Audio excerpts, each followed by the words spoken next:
Seguramente Bécquer es el autor más leído después de Cervantes, pero con toda una serie de tópicos e incluso falsedades añadidas que hacen difícil llegar al Bécquer auténtico. Hay bastantes casos en que una muerte prematura propicia la mitificación del autor. Cuando Gustavo Adolfo muere en diciembre de 1870, los amigos hicieron una suscripción para editar sus obras y ahí empieza, digamos, la gloria del poeta, pero también el mito y la distorsión de lo que ha sido su vida.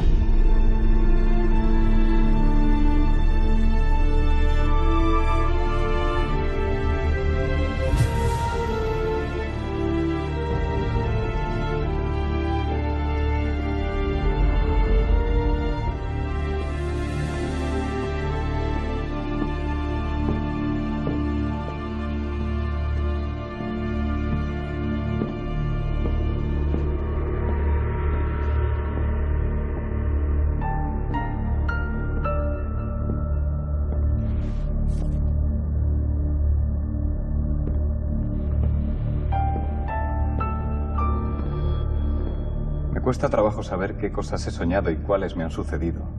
Mis afectos se reparten entre fantasmas de la imaginación y personajes reales. Mi memoria clasifica revueltos nombres y fechas de mujeres y días que han muerto o han pasado, con los de días y mujeres que no han existido sino en mi mente.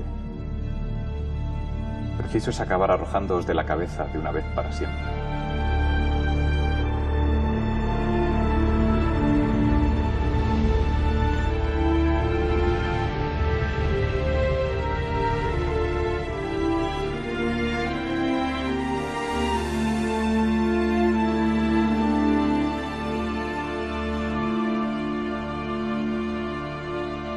Bécquer nace en 1836, es un periodo todavía de transición hacia el liberalismo, un país que acababa de salir del absolutismo. Bécquer había nacido en Sevilla, en la calle Conde de Barajas, en pleno barrio de San Lorenzo, en una zona muy especial de Sevilla, con una personalidad muy definida. Es hijo de José Domínguez Bécquer y de Joaquina Bastida. Por lo tanto, el primer elemento que está mal conocido son sus apellidos.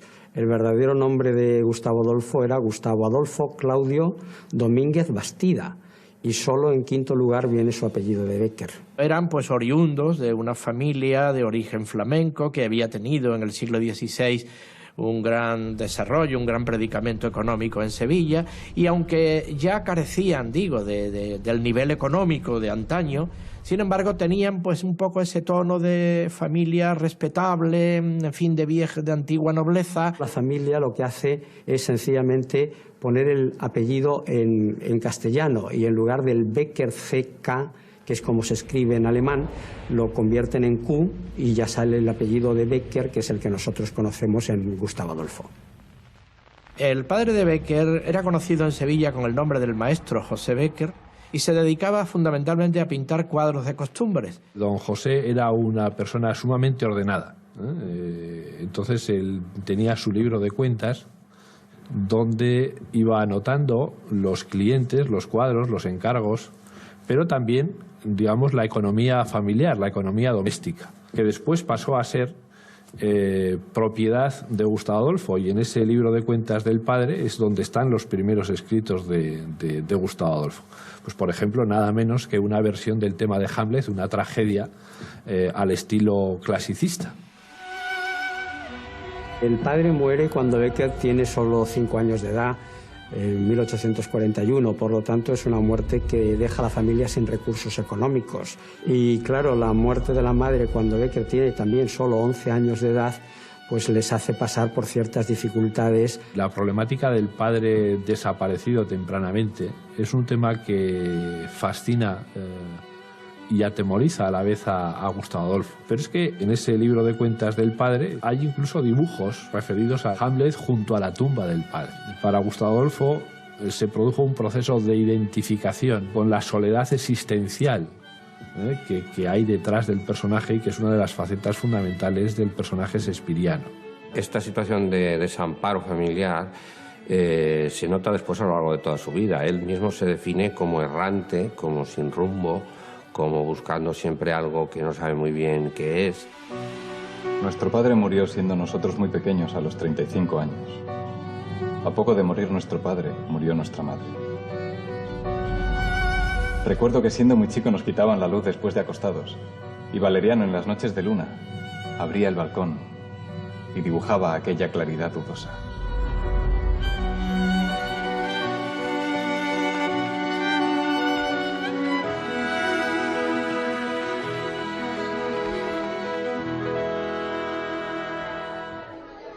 Ocho hermanos en una situación económica de pobreza, es lo que explica pues que Bécquer tenga que ser recogido en cierta manera por su madrina de bautismo, doña Manuela Monenjay, que tenía unas bisuterías en Sevilla y que era una persona asentada económicamente, y ella tenía una buena biblioteca de autores franceses sobre todo. Y parece ser que ahí está el germen del interés lector, de la pasión lectora de Bécquer. Todo el mundo entendía que estaba destinado, como toda su familia, pues a la pintura, ¿no? Él estudió Bellas Artes porque su tío Joaquín Domínguez Bécquer pues era un pintor afamado, un pintor conocido en Sevilla. Joaquín intentó suplir ese papel paterno y trató de introducir a Valeriano y a Gustavo Adolfo en el mundo de la pintura. Pero luego resultó que Valeriano era más apto para la pintura y Bécquer más para la literatura. Pero en Bécquer en particular hay una dimensión artística que trasciende lo literario. Es decir, era un buen pintor, dibujaba con buen estilo, y probablemente si él hubiese perseverado, pues hubiera sido un buen pintor. No sé si como su hermano Valeriano, que lo fue muy bueno. Tal vez muy pronto tendré que hacer la maleta para el gran viaje. De una hora a otra puede desligarse el espíritu de la materia para remontarse a regiones más puras. No quiero, cuando esto suceda, llevar conmigo, como el abigarrado equipaje de un saltimbanqui, el tesoro de oropeles y guiñapos que ha ido acumulando la fantasía en los desvanes del cerebro. Él se siente con una vocación literaria muy definida, tal vez con un sentido de la realidad todavía no muy claro, tal vez con una dosis de fabulación también y de idealización, pues yo creo que decide irse a Madrid, que es donde realmente se podría, si acaso, vivir como literato. Con mucha fantasía e imaginación pensó que cuando publicara sus obras le iban a pagar 60.000 reales, que entonces era una fortuna. Obvio que empezó de nuevo. Marcharse de Sevilla hacia Madrid era toda una aventura. Llega a la capital cuando está en proceso la revolución de 1854, de carácter liberal, y Bécquer se sitúa en un terreno contrario a esta revolución liberal. Ya desde Sevilla, él y Valeriano habían hecho un álbum satírico burlándose de los revolucionarios. Por tanto, cuando llega a la capital se sitúa en un terreno de jóvenes provincianos que habían perdido el estatus y que pues confiaban en abrirse paso con su talento literario, y que en general casi todos pues acababan entrando en vinculación con algún político. Es decir, que la literatura y la política en esa época estaba totalmente mezclada. ¿Es esto Madrid? ¿Es este el paraíso que yo soñé? Dios mío, qué desencanto tan horrible. Madrid, sucio, negro, feo como un esqueleto descarnado, tiritando bajo su inmenso sudario de nieve. Bueno, él vio un Madrid que de ningún modo le pareció tan bonito como Sevilla, pero también hay que tener en cuenta que esta visión de Madrid se le produce en el primer momento en un choque psicológico fuerte, ya que Bécquer en esos momentos ni tenía empleo, ni tenía oficio ni beneficio. Luego ya no, luego Madrid se le abre, encuentra las oportunidades que iba buscando y tiene otra mirada, otra visión sobre Madrid, sin por eso perder nunca ese contraste de la oscuridad y de la mediocridad que tiene el primer rasgo que Madrid le ofrece, y compararla con la luminosidad sevillana. A mediados de siglo hay un cambio enorme en los equipamientos editoriales del país. Se multiplica la capacidad de edición, cada día hay que producir escritos, imágenes, información, y es ahí donde Gustavo Adolfo intenta insertarse y hacer carrera, más que literaria, yo me atrevería a decir prioritariamente carrera periodística. Él entra en un periódico que se llama El Porvenir, pero en El Porvenir precisamente lo que no tiene es porvenir. Le pagaban muy poco. La industria cultural madrileña de los años 60, que es en la que se va a desenvolver Gustavo Adolfo, tiene unas limitaciones económicas evidentes. Y es que cuando podían, la mayor parte escapaban en otras direcciones. Y ahí es cuando él promueve la historia de los templos de España. Su voluntad es una voluntad de hacer una gran empresa editorial y artística para dar a conocer la tradición española manifestada a través de sus templos. Se trataba de publicar integrando por primera vez la fotografía, que irían acompañadas por textos escritos que explicarían naturalmente ese monumento desde el punto de vista artístico, desde el punto de vista técnico. Cuando él empieza a escribir la historia de los templos de España, pide una audiencia en Palacio para que se le consiga proteger y ayudar, y la reina Isabel II decide suscribirse, de forma que la publicación de Historia de los Templos de España, mientras duró, que no duró mucho, se pudo hacer gracias al apoyo de la corte. Comenzaron con Toledo. Y el proyecto se quedó en Toledo. Y el problema de la Historia de los Templos de España, como empresa editorial, es que fracasó por la enorme dificultad que había para sacar adelante un proyecto de estas características. Después de este fracaso de la operación de la Historia de los Templos de España, pues se dedicó a traducir, a escribir zarzuelas, obras de teatro comercial sin ningún mérito especial, hasta que en el 60 ya entra como redactor en el Contemporáneo. Y a partir de ahí, pues ya la bohemia y la miseria y las penalidades pues prácticamente ya desaparecen. E incluso, bueno, Bécquer tuvo ya después periodos de mucha prosperidad económica.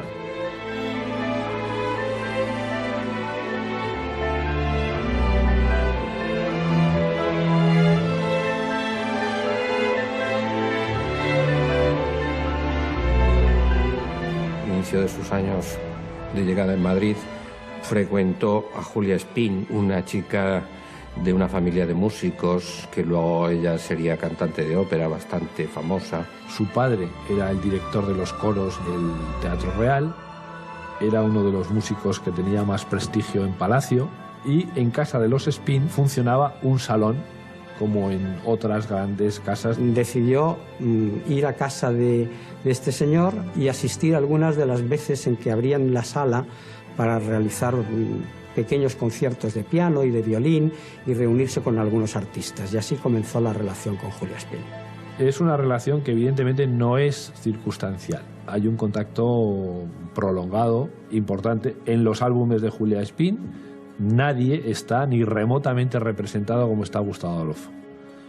Claro, Gustavo Adolfo le regala una amplísima colección de dibujos y además en los álbumes de Julia Espín aparecen 2 rimas, el texto de 2 rimas que le dedica. La mujer de la que se enamoró y a partir de la cual empezó a escribir las rimas. Sabe, si alguna vez tus labios rojos quema invisible atmósfera abrasada, que el alma que hablar puede con los ojos, también puede besar con la mirada.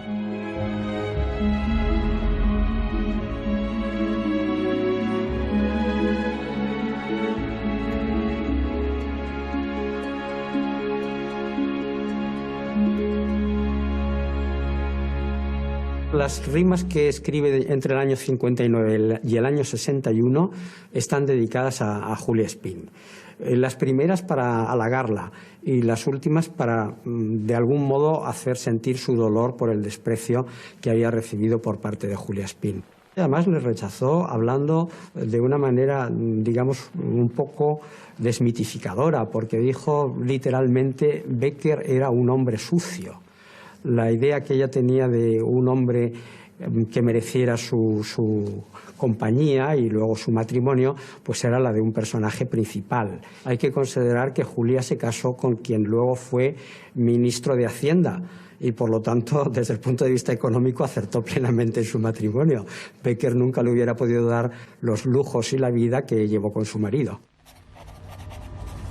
De las relaciones serias, de las relaciones importantes en Becker, son destacables sobre todo dos. Una Julia Espín y la otra es Casta Esteban, que fue su mujer. Y existen luego numerosas leyendas sobre una monja en Toledo, sobre una mexicana, sobre varias otras personas con las que supuestamente mantuvo relaciones amorosas. Antes de morir, ordenó que se quemara toda su correspondencia privada para no dejar ningún rastro de su vida privada amorosa. Con esta decisión, lo que Becker quiso era romper ese puente entre su escritura y su vida privada. Becker ha sido un personaje muy falsificado por distintos motivos. Sus propios compañeros, sus propios amigos, cuando hicieron la publicación de sus obras, pues limitaron mucho esas obras y luego tacharon algunos de los poemas que hacían referencia a sus enfermedades. Una mujer me ha envenenado el alma. Otra mujer me ha envenenado el cuerpo. Ninguna de las dos vino a buscarme. De ninguna de las dos me quejo. Esta rima, justamente en el manuscrito que editaron sus amigos, fue tachada, hay una aspa. Aquí otra vez volvemos a tropezar con la idea de revestir esta parte de su vida privada con una aureola que encaje con esta del poeta angelical y demás. Esto supone disimular su enfermedad venérea. Esta sífilis fue disfrazada como tuberculosis, etcétera, porque la tuberculosis era una enfermedad mucho más romántica, mucho más aceptada, propia de artistas, de gente literaria. La sífilis no. La sífilis era el SIDA del siglo XX. La sífilis, por lo tanto, se veía en el siglo XIX como una enfermedad muy vinculada a la mala vida. Y claro, muchos de los posteriores críticos de Becker han preferido tapar la realidad de que Becker fue un sifilítico porque consideraban que eso afeaba su figura, afeaba su persona. Que fuera tisis, que fuera sífilis la enfermedad, yo no tengo los datos que me permitan afirmar una cosa u otra. Los Becker, por lo menos parte de ellos, no son nada longevos. Es decir, que hay un componente de salud que probablemente es genético, que yo creo que no habría que olvidar en ningún caso.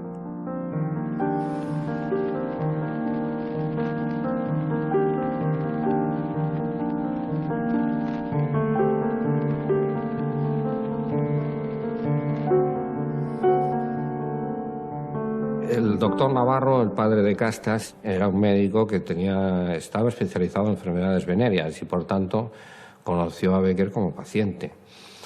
¿Por qué la casa a su hija con un enfermo? Yo nunca supe de dónde salió el que fue el padre de Casta quien lo introdujo en la familia. Yo quisiera entender más bien que se conocieron o ahí o en otro lugar y que se produjo una boda. Casta era una novia poco vendible, digamos. Tenía pocas posibilidades de un matrimonio más o menos correcto, porque Casta era muy poco casta y Becker también era pues, un partido poco interesante por la enfermedad, pero sí que tenía un grado de respetabilidad, un prestigio. Tuvieron dos hijos de la pareja y luego Casta tuvo un tercer hijo, Emilio, que ya no era hijo de Gustavo Adolfo. Ella tuvo una relación con su novio antiguo, Hilarión Borovia, apodado El Rubio, que era en realidad un chico de pueblo que se había lanzado al monte y que vivía como un bandolero. Este personaje fue el padre real del tercer hijo, Emilio, al que Becker llamaba Emilín y del que existe constancia a través de la correspondencia entre Gustavo Adolfo y Casta. Las circunstancias familiares de Becker son ciertamente difíciles en la medida en que sus relaciones con su esposa, con Casta, fueron complicadas desde el principio. Tuvieron separaciones, varias separaciones distintas en épocas diferentes y en muchos momentos Becker tuvo que hacerse cargo de sus hijos, ¿no? Tal vez ejerciendo un papel extraño para un hombre del siglo XIX. Es curioso que le ocurriese lo mismo a su hermano Valeriano, que también se separa de su mujer y también cuida de sus hijos, de tal manera que los dos hermanos Bécquer, Valeriano y Gustavo, que más que hermanos eran amigos intimísimos, estaban juntos y realmente tenían mucho en común, ¿no? Compartiesen también esa circunstancia vital, ¿no? Pues son las trayectorias, tanto la de Valeriano como de Gustavo, de dos personas que intentan vivir de sus oficios y de su arte, uno con la pluma especialmente, el otro con su pintura, y a eso aplican el esfuerzo y con eso van viviendo. Y desde luego los testimonios, por ejemplo, de la hija de Valeriano, de Julia Bécquer, cuando escribió sus memorias, tal como describe ella tanto a Gustavo Adolfo, a su tío, como a su padre, fueron, en cualquier caso, padres de un afecto extraordinario por los niños. La sobrina es la que cuenta precisamente en sus memorias los recuerdos del tío y lo recuerda como un hombre humorístico, simpático, y lo era, sin duda. Bécquer era una persona de ingenio. Por ejemplo, la visión de la muerte que él utiliza en sus dibujos suele ser bastante divertida y jocosa. Pinta cosas muy irónicas sobre la muerte, pinta esqueletos que dan risa y hace todo ese tipo de bromas. No cabe duda de que había en él una dimensión, yo diría, irónica. No es el hombre misántropo, taciturno, que la leyenda romántica nos ha dado, ¿no? Sino que es un hombre que también tenía, pues, afabilidad, facilidad de comunicación con la gente.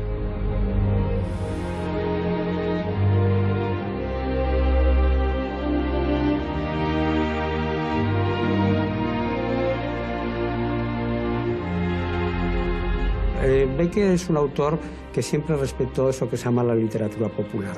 Tengamos en cuenta que una de las fuentes fundamentales de su, digamos, producción literaria, la seria, la importante, está basada en la copla andaluza. Y por lo tanto Bécquer sabía muy bien que la poesía popular y la literatura popular no eran para nada despreciables. La factura formal y los contenidos son idénticos a los de la poesía popular. Y Bécquer, digamos, ha recogido ese patrimonio fundamentalmente en Sevilla primero y después en el resto de España, porque él ha buscado en lo que queda en determinados lugares del folclore popular. Yo creo que las leyendas son un producto de esa vocación folclorista que tenía Bécquer en gran medida.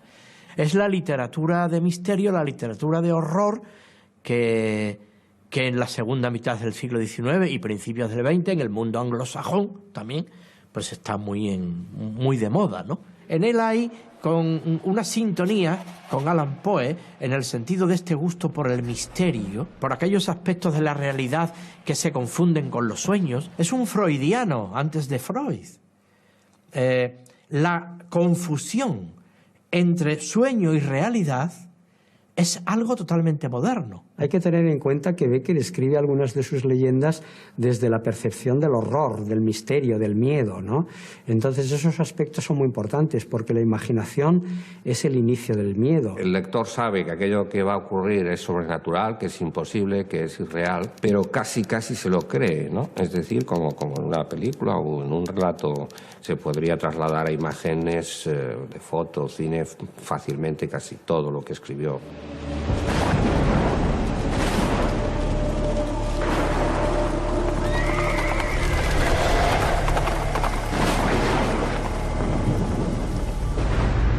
Beatriz oyó entre sueños las vibraciones de la campana, lentas, sordas, tristísimas, y entreabrió los ojos.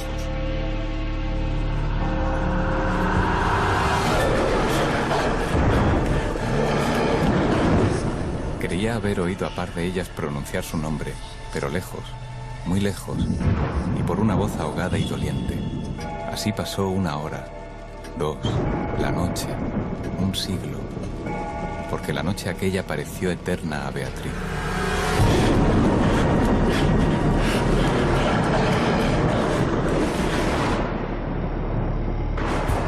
Al fin, despuntó la aurora, vuelta de su temor. Entreabrió los ojos a los primeros rayos de la luz. Separó las cortinas de seda del lecho y ya se disponía a reírse de sus temores pasados, cuando de repente un sudor frío cubrió su cuerpo. sus ojos se desencajaron y una palidez mortal descoloró sus mejillas. Sobre el reclinatorio había visto, sangrienta y desgarrada, la banda azul que perdiera en el monte, la banda azul que fuera a buscar a Alonso. Cuando sus servidores llegaron despavoridos a noticiarle la muerte del primogénito de Alcudiel, que a la mañana había aparecido devorado por los lobos entre las malezas del Monte de las Ánimas, la encontraron inmóvil, crispada, asida con ambas manos a una de las columnas de ébano del lecho, desencajados los ojos, entreabierta la boca, blancos los labios, rígidos los miembros, muerta, muerta de horror.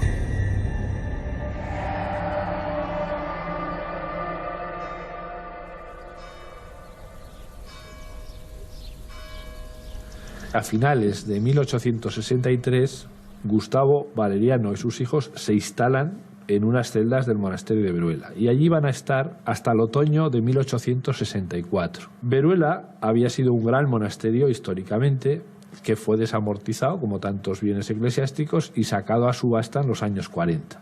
Y en una de las partes del monasterio después se hizo una hospedería y entonces se alquilaban celdas para pasar temporadas, sobre todo temporadas de verano.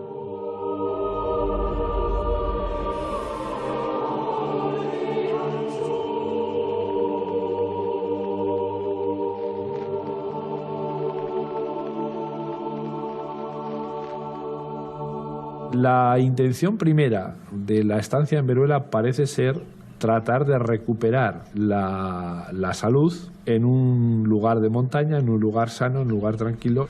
El hecho es que ellos se encuentran en un paraje muy aislado de la civilización, donde van a pasar una serie de meses, eso sí, trabajando muy intensamente, porque Valeriano dibujó y pintó muchísimo en aquellos meses, han quedado algunos álbumes. Y como los dos eran un poco arqueólogos de la belleza y buscaban los restos que pudieran quedar de castillos o de caserones, pues en esas actividades lo pasaban bien y yo creo que se conectaban también muy bien con el mundo popular. Gustavo Adolfo, sobre todo, escribe las famosas cartas desde mi celda que envía a su periódico, al Contemporáneo, pues una serie de escritos. Es un periodismo, pero un periodismo que recoge, por una parte, el mundo exterior, pero en buena medida las cartas desde mi celda son también la exteriorización de un mundo interior. Es decir, yo creo que son cartas que tienen mucho de confesión personal del poeta. Queridos amigos, heme aquí, transportado de la noche a la mañana a mi escondido valle de Veruela. En el fondo de este valle, cuya melancólica belleza impresiona profundamente, cuyo eterno silencio agrada y sobrecoge a la vez, diríase por el contrario que los montes que lo cierran como un valladar inaccesible nos separan por completo del mundo.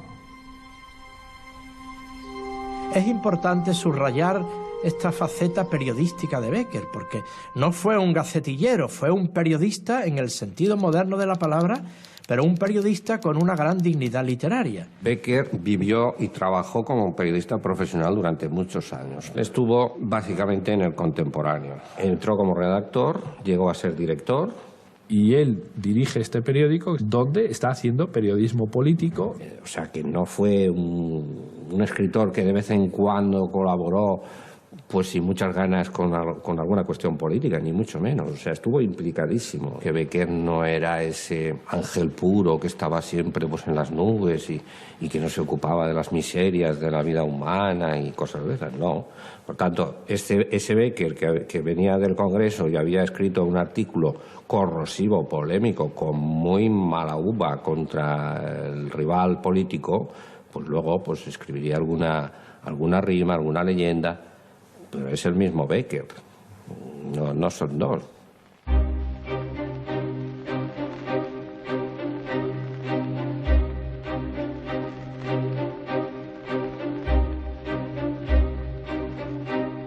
En el verano del 64, justamente, la Unión Liberal vuelve al poder. Entonces hay un apresuramiento en volver a Madrid, precisamente de Veruela, porque evidentemente el grupo político para el que él ha estado trabajando desde las páginas del Contemporáneo llega al poder en ese momento.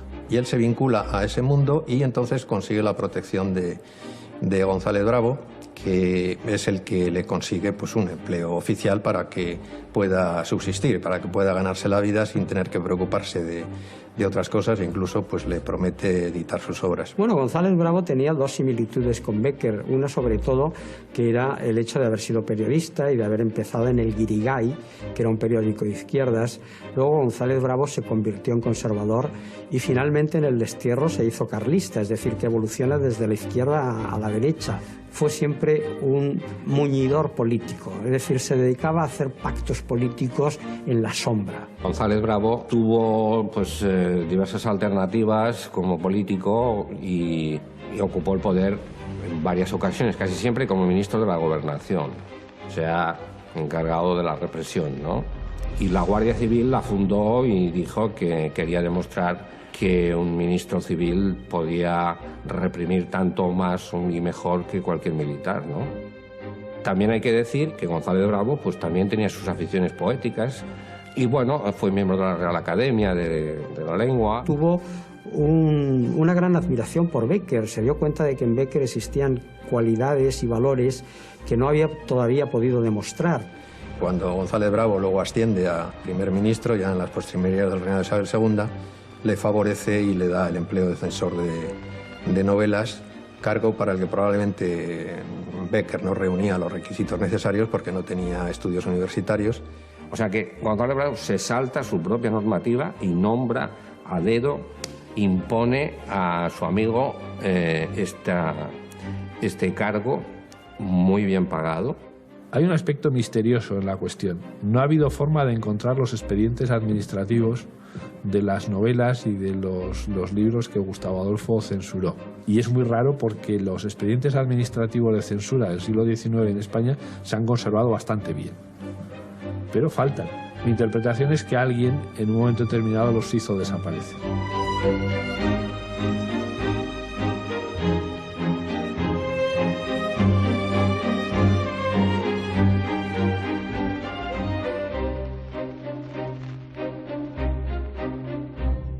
La vida de Isabel II tuvo pues, muchísimas presiones de todo tipo. Aparte de una manifiesta actitud muy conservadora, casi reaccionaria en algún momento. Todo eso va deteriorando la imagen de la reina, y todo aquel que ya se sentía progresista y que quería cambios y que quería otro tipo de política, pues ya empezó a verla con malos ojos. La noche de San Daniel se produjo porque se había expulsado a Emilio Castelar de la cátedra por haber escrito un artículo en contra de Isabel II que se llamaba El Rasgo. La gente salió a la calle y entonces González Bravo, que era ministro de Gobernación, fue el responsable de que en la noche de San Daniel se abriera fuego por parte de la Guardia Civil contra los estudiantes y murieran en esa noche 9 estudiantes y quedaran varios más heridos. Y esto produjo una crisis de gobierno muy importante. De hecho, fue la crisis de gobierno que produjo la caída del prestigio de González Bravo.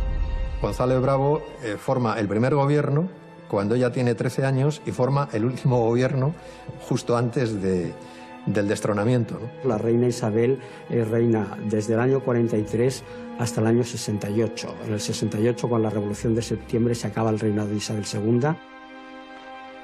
La revolución recibe el nombre de la Gloriosa en muchos de los textos de la historia de España. Pues gloriosa depende de para quién. Por ejemplo, para Bécquer y su hermano Valeriano fue desastrosa. Cuando se produce la revolución del 68, la Gloriosa, González Bravo tenía en su poder un manuscrito con la poesía de Bécquer que él iba a prologar. El hecho es que a la altura de 1868 ni Bécquer ha publicado un libro de rimas, ni ha publicado más libro, realmente como tal libro, que la historia de los templos de España. Es decir, su obra está produciéndose y se está difundiendo en los periódicos, en las revistas. Como Bécquer tenía mucha relación, una relación de amistad con González Bravo, pues él le entregó la recopilación de sus rimas, no sé si todas, las que fueran, con idea de que González Bravo lo leyera y lo llevara a la imprenta, que con motivo de la revolución del 68 contra Isabel II, la casa de González Bravo pues fue asaltada por las turbas. En definitiva, parece ser que ese manuscrito desapareció. Entonces Gustavo Adolfo queda simplemente fuera de juego. González Bravo va al exilio, la corte va al exilio, y él simplemente se retiran prudentemente a Toledo durante unos meses, a esperar cómo evolucionan las cosas, cómo cambian las cosas, y a reorganizar un poco su vida y su situación. La caída de una persona que hasta entonces ha tenido un sueldo significativo, importante, y que ha tenido unas relaciones sociales que le permitían vivir en lo alto de la burbuja, y de pronto pues todo eso desaparece, es un caos. Para una persona, para una familia en este caso, es verdaderamente desastroso.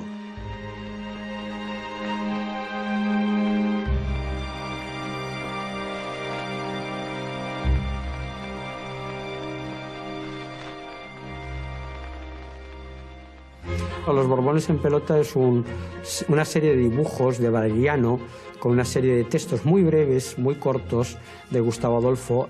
Se habla del padre Claret, de la monja Sopatrocinio, del propio González Bravo, de la reina Isabel y sus amantes. Tuvo una vida sexual pues muy complicada, porque tuvo muchísimos amantes, mezclada con una gran devoción. Y ella, pues como era muy débil, volvía a caer y volvía, etcétera, etcétera. Bueno, una especie de círculo vicioso entre una vida pues de vicio, digamos, desde el punto de vista religioso, y una gran devoción como sentimiento de culpa por todo lo que hacía. Y de todo esto se hace mofa, burla y sátira. Y es un texto, por lo tanto, que ha tenido mucho éxito y hasta ha sido precedente de algunas revistas posteriores, como El Jueves, por ejemplo. A mí no me extraña nada que cuando hacen estos dibujos, que casi todos se realizan, las acuarelas casi todos se realizan en ese Toledo del destierro y del exilio, pues estén realmente contra todo y contra todos. Lo que choca en realidad, o lo que nos ha chocado a nosotros, es que, siendo su protector González Bravo, todo el Partido Conservador, lo que es sorprendente es que luego empieza a hacer acuarelas poniendo a González Bravo desnudo con unas imágenes impactantes, haciendo cola para ver a la reina, ¿no? Cosas así. Becker y su hermano firmaban con el nombre de Sem y publicaron en dos revistas satíricas, una El Gil Blas y otra llamada Doña Manuela, que fueran las dos unas revistas satíricas importantes, famosas. Se atribuyó a los Becker porque es cierto que hubo una cierta coincidencia con el uso de este seudónimo Sem en esas colaboraciones que habían tenido en la revista Gil Blas, ¿no? El problema es si detrás de la palabra Sem y de ese seudónimo solamente están los hermanos Becker, o, como parece, hay también otros artistas que se cobijan bajo este seudónimo, ¿no? En Gil Blas se dice que los hermanos Becker firmaban bajo esa firma, bajo la firma Sem. Bueno, no vamos a venir nosotros a desmentir algo que además ha sido admitido por todos los seguidores de Becker. En absoluto se puede decir que Los Borbones en pelota fue hecho por Valeriano y por Gustavo Adolfo Becker, ni muchísimo menos. Yo le doy credibilidad a la existencia de Los Borbones en pelota y creo que sí que lo hicieron los hermanos Becker. Al día de hoy no sabemos exactamente quién es el autor de las acuarelas y de los pies que las acompañan. Es una tentación. Becker es un autor muy popular. Cualquier cosa que salga como Becker pues tiene ya una salida mucho más grande que si estuviera escrita por otro, ¿no?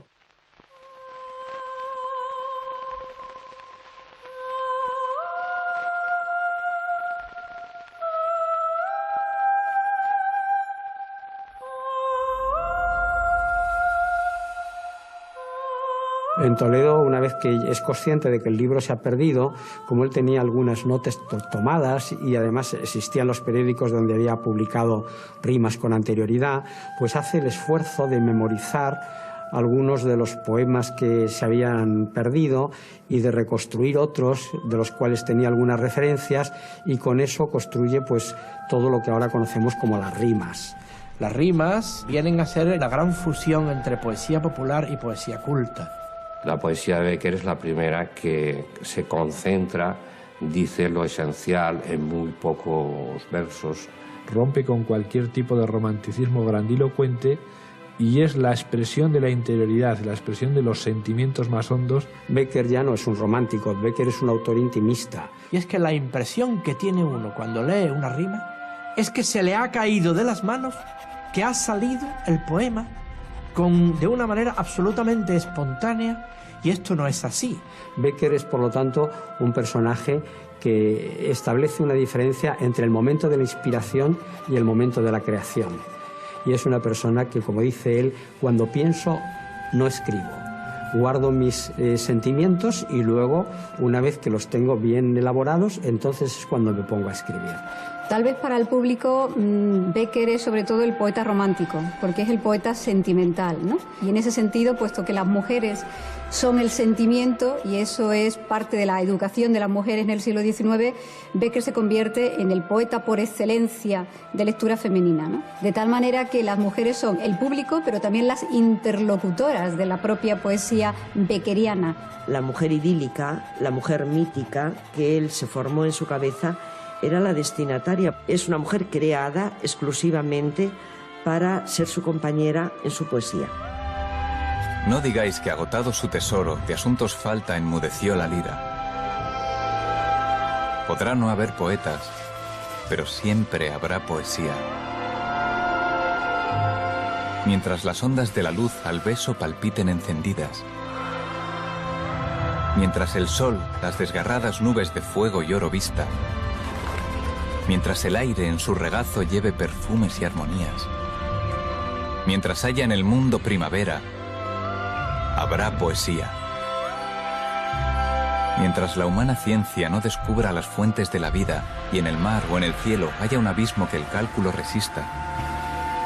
Mientras la humanidad siempre avanzando no sepa a dónde camina. Mientras haya un misterio para el hombre, habrá poesía. Mientras se sienta que se ríe el alma sin que los labios rían. Mientras se llore sin que el llanto acuda a nublar la pupila. Mientras el corazón y la cabeza batallando prosigan. Mientras haya esperanzas y recuerdos, habrá poesía. Mientras haya unos ojos que reflejen los ojos que los miran. Mientras responda el labio suspirando al labio que suspira. Mientras sentirse puedan en un beso dos almas confundidas. Mientras exista una mujer hermosa, habrá poesía.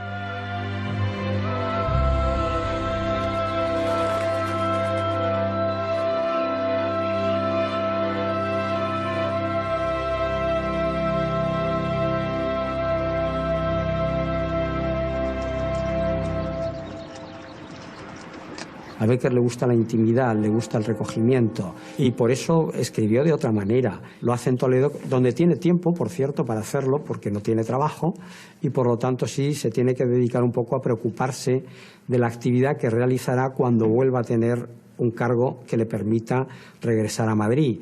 Becker, una vez pasado este periodo de incertidumbre, se resituó enseguida muy bien. La familia de los Gasset le ofrece la dirección de una nueva revista ilustrada. Y él asume las labores de dirección con una intensidad verdaderamente extraordinaria. Y además, en las páginas de la Ilustración de Madrid, va a integrar también el trabajo de su hermano, de Valeriano, y de muchos de los dibujantes, pintores y artistas de aquel momento. Es decir, lo artístico va a tener una gran importancia en la Ilustración de Madrid. Os diría que se trataría de una vida plenamente frustrada, porque está muchas veces a punto de tocar el cielo, pero cuando está a punto de tocar el cielo se corta ahí como una especie de barrera que le impide llegar a lo más alto, ¿no? Querida Casta, he recibido tu tarjeta y siento que ni tú ni el chiquitín estéis perfectamente buenos. Aquí hemos tenido un gran trastorno con una grave enfermedad de mi hermano, que ha tenido el tifus, y después de 27 días aún está en la cama.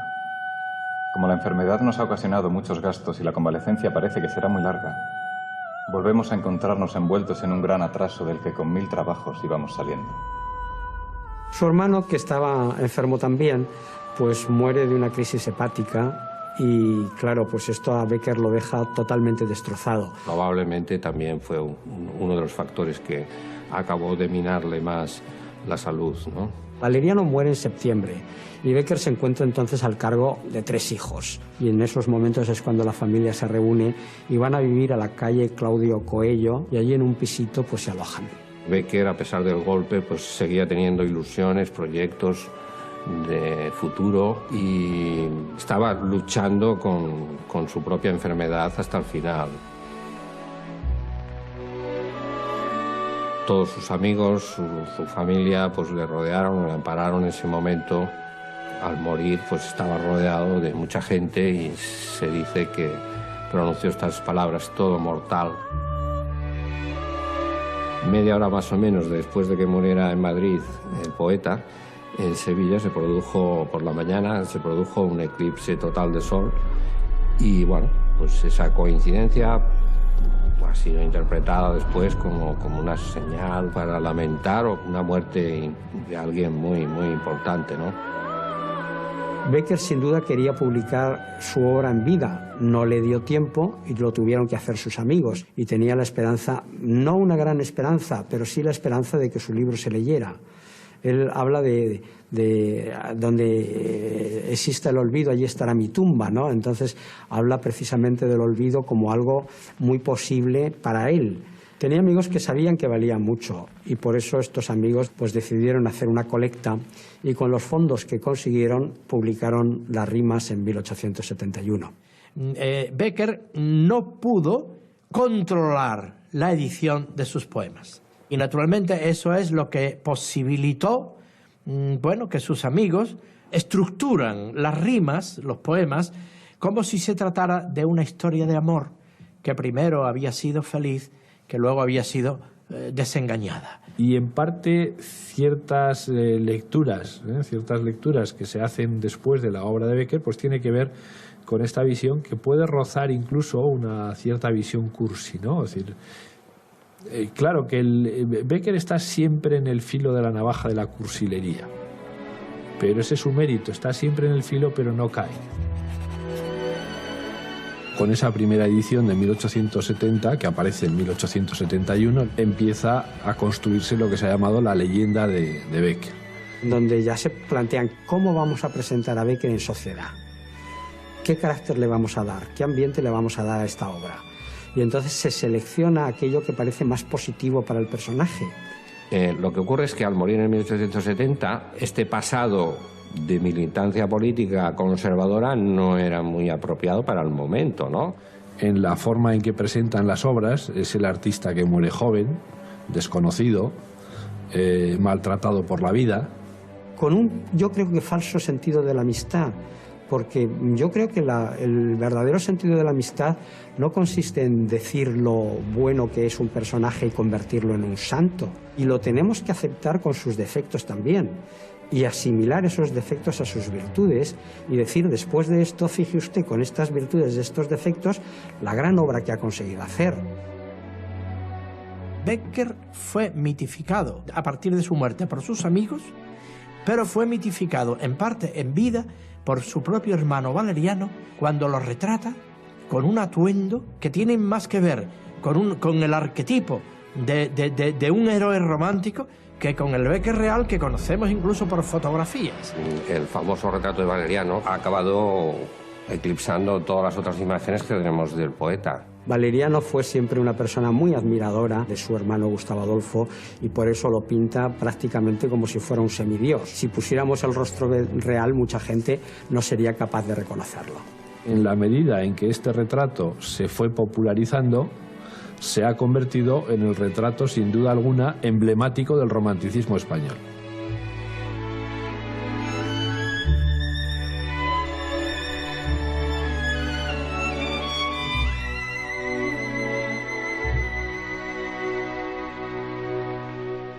Desde el principio, la idea es que los restos vengan para ser enterrados en el Panteón de Hombres Ilustres. Hasta el año 13 la universidad no dio su consentimiento y no se pudieron traer los restos, ya no solo de Gustavo y de Valeriano. El círculo que sigue a Becker es ciertamente el de los artistas más jóvenes, los que intentan llevar a cabo ese traslado, y no solamente el traslado de los restos de Becker, también toda una serie de homenajes, quieren construir un monumento, quieren que haya una calle en Sevilla con su nombre, quieren que se coloquen lápidas conmemorativas. Los hermanos Serafín y Joaquín Álvarez Quintero tuvieron un papel importantísimo en la construcción del monumento, el que ahora se puede contemplar en el Parque de María Luisa. Como monumento de época, de cómo se veía y cómo se entendía a Becker, pues a mí me parece, bueno, pues digno de estar ahí, ¿no? Pero otra cosa es que solo esa imagen sea la que nos tiene que quedar de Becker, ¿no? Que preferimos ver al artista o al escritor como un genio que tiene una vida rara, extraña, con una sensibilidad diferente al resto de personas, y lo de que era desconocido es, yo creo, como un intento de recrear y recrearse en esta idea del pobre marginado, etcétera, etcétera, que es más atractiva que un escritor pues que es una persona normal y corriente, que tiene las contradicciones que puede tener cualquier otra persona. Es curioso porque es un hombre que es a la vez un conservador, políticamente hablando, y es sin embargo un gran progresista, estéticamente hablando. Yo creo que en ciertos aspectos estaba adelantado a su tiempo. De tal manera que es el poeta que ilustra toda la poesía moderna española. Todas las generaciones hemos bebido de Becker. Al ver mis horas de fiebre e insomnio lentas pasar, a la orilla de mi lecho, ¿quién se sentará?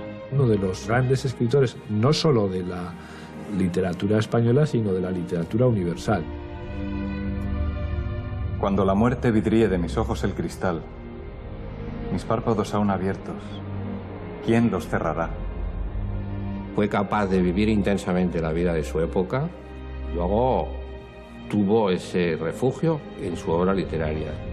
Cuando mis pálidos restos oprima la tierra ya, sobre mi olvidada fosa, ¿quién vendrá a llorar? Demuestra que esa obra nace de un ser humano como cualquier otro ser humano, imperfecto. Sin embargo, creó una obra inmortal. ¿Quién, en fin, al otro día, cuando el sol vuelva a brillar, de que pasé por el mundo, quién se acordará?